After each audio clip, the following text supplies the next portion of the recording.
का रोज प्रदूषण बढ़ता ही जा रहा है। ये प्रदूषण हवा के साथ साथ बहने वाले पानी का भी है।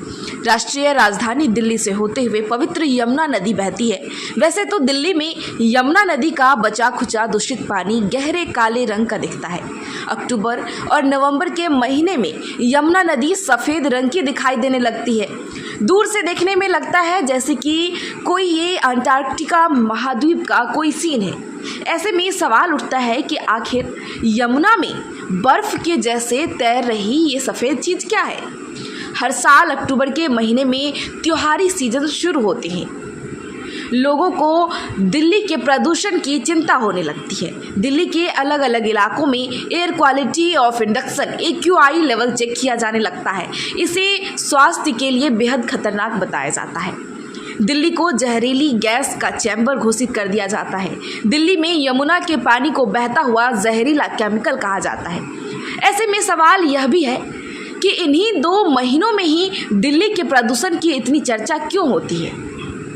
हर साल अक्टूबर और नवंबर के महीने में दिल्ली वायु और जल प्रदूषण की दोहरी चुनौती से जूझती है। दिल्ली की दमघोंटू हवा में लोगों का बाहर निकलना मुश्किल हो जाता है। लोगों की आंखों में जलन और सीने में दर्द की शिकायत बढ़ जाती है। हवा के साथ ही पानी भी और ज़्यादा दूषित हो जाता है। दिल्ली की यमुना नदी में सफ़ेद रंग का झाग जो कि टॉक्सिक फॉर्म तैरने लगता है। इसे एक जहरीला केमिकल भी कहा जाता है। दरअसल अक्टूबर नवंबर के महीने में पूर्वांचल और बिहार के लोगों का प्रसिद्ध छठ का महापर्व भी होता है।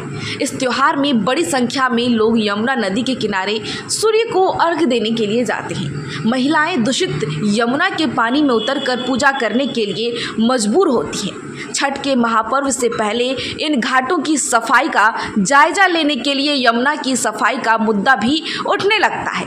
विशेषज्ञों के अनुसार मानसून यानी कि जून जुलाई की बारिश में यमुना नदी के बढ़े जलस्तर के कारण प्रदूषण अस्थायी रूप से कम हो जाता है। अगस्त सितंबर के महीने में यमुना नदी का जलस्तर गिरते ही प्रदूषण की मुख्य समस्याएं फिर से बढ़ने लगती है। अक्टूबर नवंबर के आते आते ये प्रदूषण और भी ज़्यादा बढ़ जाता है। ऐसे में कानपुर IIT के रिपोर्ट के अनुसार यमुना नदी पर बनने वाला जहरीला झाग मुख्य रूप से नदी में प्रवेश करने वाले प्रदूषकों और सीवेज के उच्च स्तर के कारण होता है। रिपोर्ट में यह भी बताया गया है कि यमुना नदी में लोगों के घरों और औद्योगिक कचरे को रोजाना बड़ी मात्रा में सीवर लाइन के माध्यम से छोड़ा जाता है। इसमें दिल्ली के साथ साथ यूपी से जुड़े बॉर्डर एरिया और फैक्ट्रियों का जहरीला पानी शामिल होता है। इसे यमुना के पानी में गिरने वाले दूषित पानी से फॉस्फेट और सरफेक्टेंट युक्त डिटर्जेंट की मात्रा बढ़ जाती है। अक्टूबर और नवंबर के महीने में नदी का बहाव भी तेज नहीं होता है। इस वजह से भी सफ़ेद झाग यमुना नदी के किनारों पर एक तैरती हुई सफ़ेद बर्फ सा दिखता है। IIT कानपुर की रिपोर्ट में बताया गया है कि जब फॉस्फेट और डिटर्जेंट युक्त अपशिष्टों के साथ यमुना का पानी बैराज के ढलानों से नीचे गिरता है तो एक भंवर सी बनती है। जहरीले रसायन पानी के सतही तनाव को कम कर देते हैं। इसके कारण सफ़ेद रंग का झाग बनने लगता है। खास तौर पर यह भी देखा गया है कि दिल्ली की यमुना में बने बैराज के बाद गिरने वाले पानी पर ही जहरीले सफ़ेद चादर की झाग दिखाई देती है। वहीं नदी के इस सफ़ेद झाग में हानिकारक कार्बनिक पदार्थ होते हैं। इनसे कई तरह की जहरीली गैसें निकलती है, खासकर ऑर्गेनिक पार्टिकुलेट मैटर जो कि कार्बन के कण निकलते हैं। ये गैसें सीधे वायुमंडल में जाती है जिससे लोगों को काफ़ी ज़्यादा नुकसान पहुंचता है।